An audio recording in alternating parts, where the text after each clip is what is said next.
Salut à tous, j'espère que vous allez bien. Aujourd'hui on se retrouve pour une nouvelle vidéo sur ma chaîne et il va s'agir des sorties livresques que j'attends le plus durant la fin de l'année 2015.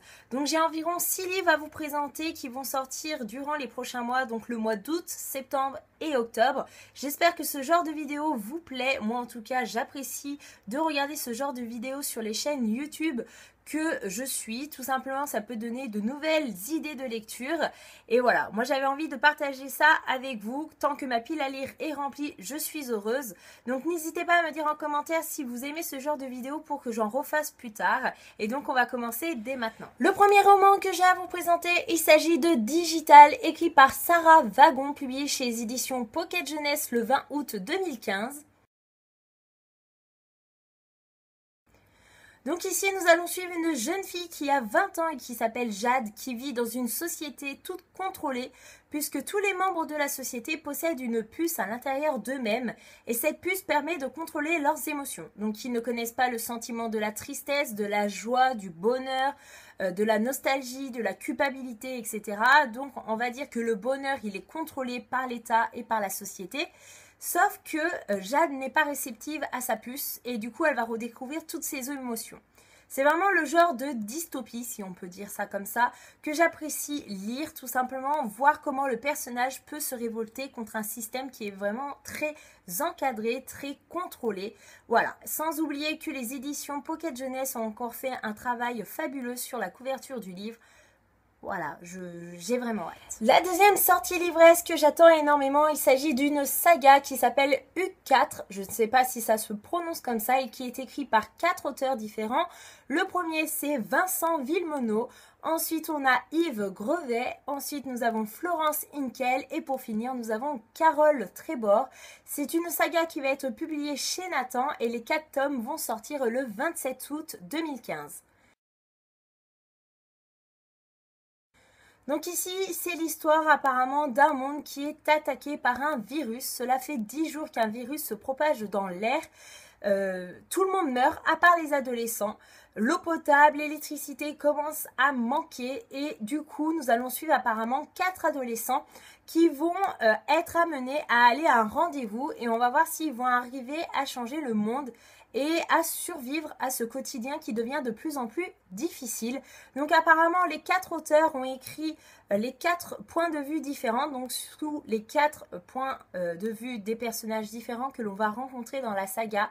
Et franchement, j'ai vraiment hâte de me lancer dans cette saga. Elle a l'air vraiment très prometteuse. Sans oublier encore une fois que les éditions Nathan ont aussi fait un travail fabuleux sur les couvertures de ces romans. Voilà, on a l'impression vraiment que c'est la fin du monde et c'est ce qui m'intéresse. La sortie livresque suivante, il s'agit de Amelia, écrit par Kimberly McCrae, désolée pour la prononciation, qui va être publiée chez les éditions Le Cherche Midi le 27 août 2015.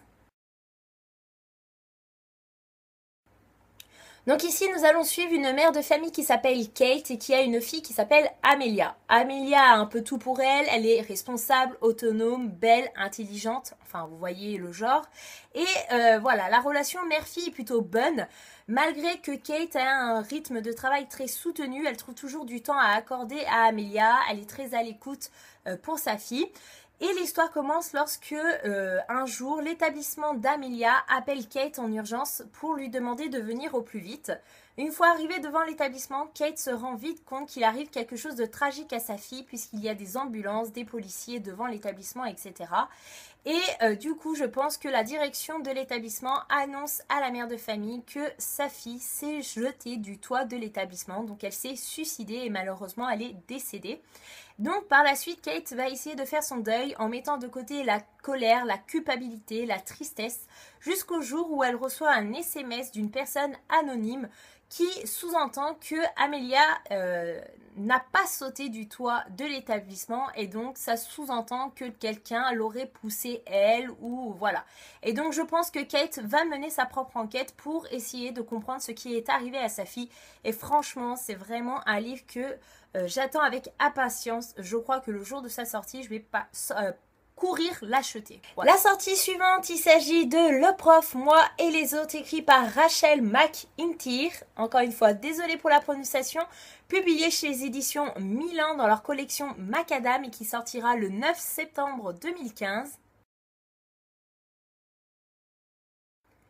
Donc ici, nous allons suivre une jeune fille qui s'appelle Lara, qui a 15 ans et qui se trouve au lycée. Malheureusement pour elle, au lycée plutôt, elle est le souffre-douleur. Elle subit de nombreuses moqueries au quotidien. Chez elle, le tableau familial n'est pas mieux puisque son père est vraiment plongé dans l'alcoolisme et ça va même pousser vers la séparation de ses parents jusqu'au jour où le nouveau professeur de littérature va arriver au lycée. Et apparemment, sa vie va changer. Et j'ai vraiment hâte de voir ce que ce professeur peut changer à la vie de Lara. La sortie suivante, il s'agit de Cité 19, écrit par Stéphane Michaka, publié chez les éditions Pocket Jeunesse le 15 octobre 2015. Donc ici, apparemment, nous allons suivre une jeune fille qui s'appelle Faustine et qui est fils d'un gardien-chef d'un musée. Et la police vient un jour lui annoncer le décès de son père. Suite à cela, elle va être plongée dans une machination. Elle va être kidnappée par des savants qui kidnappent des cobayes pour en récupérer les richesses. Et bah voilà, une histoire de kidnapping avec une couverture d'un livre qui est magnifique. Je peux que craquer. Et ensuite, la dernière sortie livresque que j'attends avec impatience, il s'agit du tome 2 d'une saga qui est Ma raison d'espérer, écrit par Rebecca Donovan, qui sera publié chez les éditions Pocket Jeunesse le 15 octobre 2015. Donc le premier tome, il s'agit de Ma raison de vivre et si vous suivez d'autres booktubeurs que moi, vous avez déjà pu voir ce livre puisque tout le monde en parle en bien. Apparemment, c'est une lecture très poignante, très touchante. On ne peut que s'attacher au personnage principal. Nous allons suivre apparemment une jeune fille qui a vraiment une situation familiale très compliquée, une vie qui n'est pas vraiment enviable. Et franchement, j'ai pas envie d'en savoir plus. Je fais vraiment confiance aux booktubeuses et booktubeurs que je suis et qui ont lu et aimé ce roman. Voilà, le premier tome est dans ma pile à lire. J'attends qu'on se rapproche vers le mois d'octobre pour la sortie du tome 2 pour pouvoir le lire. Parce que si j'ai envie d'enchaîner, j'ai pas spécialement envie d'attendre. Voilà, Justine de la chaîne Fairy Neverland a adoré cette trilogie et la conseille beaucoup. Donc je ne pouvais pas passer à côté. Sans oublier que les couvertures sont encore une fois sublimes. Oui, je suis superficielle, mais c'est comme ça. Moi, quand les livres ont des couvertures sublimes, ça peut que attirer la curiosité des lecteurs, je trouve. Et donc voilà, j'ai vraiment hâte de voir ce que ça donne. Et voilà, ma vidéo concernant les sorties livresques que j'attends avec impatience de la fin de l'année 2015 est enfin terminée. J'espère qu'elle vous aura plu et qu'elle vous aura donné des idées de lecture pour la fin de l'année. En tout cas, voilà, moi j'ai adoré faire ce genre de vidéo. Si ça vous plaît, n'hésitez pas à me dire en commentaire pour que je recommence plus tard dans l'année. Et voilà, je vous dis à bientôt dans une prochaine vidéo. Bye bye!